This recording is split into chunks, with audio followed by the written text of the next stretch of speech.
కొమరం భీం ఆసిఫాబాద్ జిల్లా కేంద్రంలోని మహాత్మా జ్యోతి బాపులే ఆశ్రమ పాఠశాల విద్యార్థులతో వెట్టి చాకిరీ చేస్తున్నారు.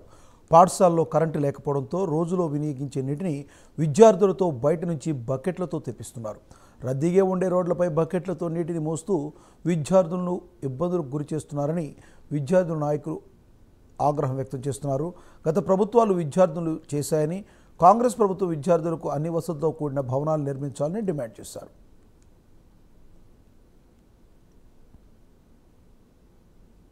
కేంద్రంలో గల జ్యోతి బాపులే బాలుర గురుకుల పాఠశాలలో ఈరోజు పొద్దున నీళ్ళు లేవని పేరుతోటి విద్యార్థులతోటి బకెట్లతో బయట నుండి, అంటే ఇది మెయిన్ రోడ్డు, వాహనాలు వస్తూ పోతూ రద్దీగా ఉంటాయి.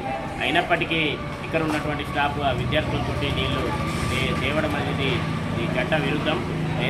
ఎందుకంటే ఈ రోడ్డు పైన విద్యార్థులు నీళ్లు తీసుకొచ్చే సమయం ఏమైనా ప్రమాదం జరిగితే ఎవరు బాధ్యత వహిస్తారని మేము అడగదలుచుకున్నాం. ఇప్పుడే గత ప్రభుత్వానికి మేము డిమాండ్ చేస్తున్నాం. ఏదైతే కేజీ టు పీజీ ఉచిత విద్య ఉందో ఆ ఉచిత విద్య అనే పేరుకే తప్ప ఈరోజు అమలులో నిర్లక్ష్యంగా ఉంటుంది. ఎందుకన్నా ఇది అద్దె భవనంలో ఇప్పటికే 5-6 సంవత్సరాలు ఏదైతే మహాత్మా జ్యోతి బాపులే పాఠశాల ప్రారంభించినప్పటి నుండి ఈ నేటి వరకు కూడా అద్దె భవనంలో అరాకుర సౌకర్యాలు మరియు ఇరుకు గదిలో ఈరోజు విద్యార్థులు విద్యాభ్యాసాన్ని కొనసాగుతున్న పరిస్థితి.